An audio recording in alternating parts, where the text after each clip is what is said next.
All right, welcome back into the Sports Source. This segment brought to you by Southeast Termite and Pest Control. We had some days in the 60s this week. It won't be long before spring has sprung, so go ahead and call Southeast Termite and Pest Control this week about termite inspections, termite treatments, mosquito treatments, all the things you have to do to protect your home and your family when the weather warms up, because it's right around the corner. Southeast Termite and Pest Control will take care of your home the same way they take care of mine and have for years. SoutheastTermite.com to learn more.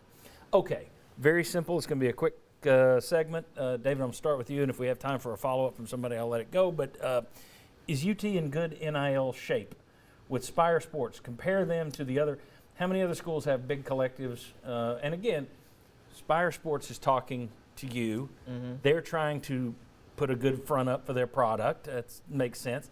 I don't want to act like you take them at 100%. I don't want to say they're lying. I also don't want to say that we're just sitting here, they say this.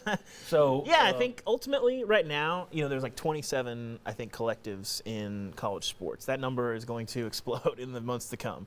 And so the belief is every Power 5 school will have a collective. Yes, we talked to a lot of people kind of in the NIL collective space in the last week, and generally the people that are sort of leading the way in a lot of ways are Nebraska and Tennessee are the two that we kept hearing from quite frequently.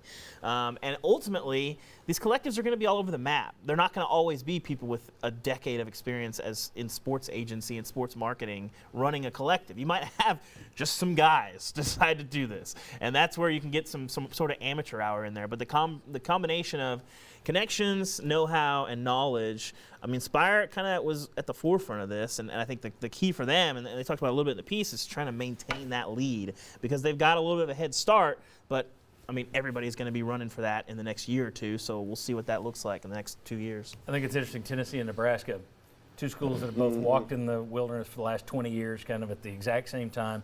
Two schools that aren't known for having tremendous in-state recruiting bases. Mm-hmm.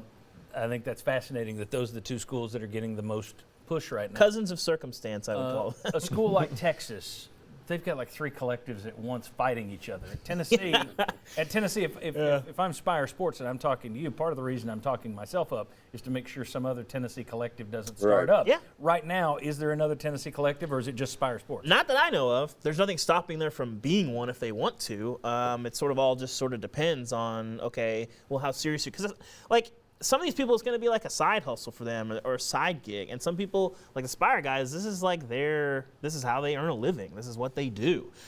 So the thing is with these collectives, as they grow and as more and more places get them, they're going to range wildly wide in resources, know-how, and professionalism, and we'll see what that looks like. I don't disagree there can be some problems, but I think these guys know what they're doing, and that's one of the reasons why we wrote about them. I mentioned there are potential for problems down the road in terms of, well, look, donors give money to the athletic department, and yes, they can say, I want part of it to go here, but we siphon that off, and this is how we pay a golf coach, and this is how we build this facility, and that kind of stuff. There could be issues if you're no longer the main conduit to get the donors' cash.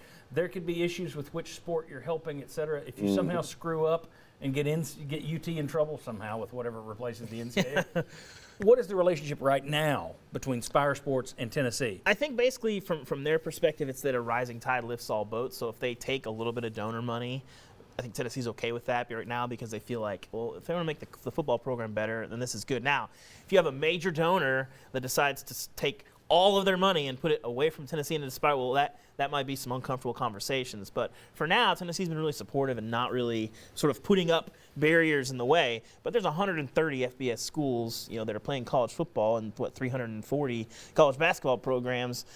I mean, the potential for some friction is, you're not wrong, is not even possible. I think it's probable at a lot of places. Question for everybody very quickly. We've got 60 seconds to cover it, so jump in with however you want to do this. But my money going to Spire would not be tax deductible for me, would it?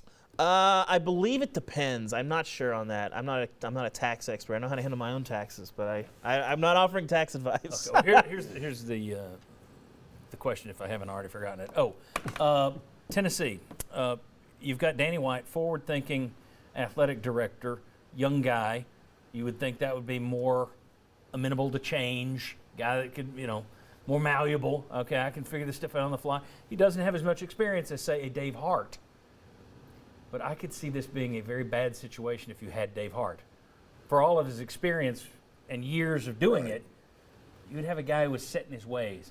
Am I right or wrong, do you think, that you'd rather have an athletic director who's come up in the new school for all this as opposed to someone who's got years and years and years of experience? You see what I'm getting at? I mean, experience can be a good thing. Sure. It could also be, well, I do it like this, and you're trapped. I keep So saying is this a good thing or a bad college thing? sports has changed more in the last year and a half than it has in our lifetime. It's not going back. So Is it a figure good out. thing that UT has a young guy in Danny White? It can't hurt him. Agree, disagree, or is that nonsense? Smart, talk? nimble. No. It's just like at the News Sentinel, there were still people that wanted to use a typewriter long after computers came out. I'm scared now. But Yeah. What the hell were they thinking? Well, here's the thing, too. I don't mind hiring an older guy as long as it's Nick Saban thinking forward. Look how Right, he's yeah, changed. I know it shouldn't hang it on Yeah. age as much as just So a experience. progressive thinker, Yeah. regardless of age, yeah. Danny seems to understand the new era of college sports. Right.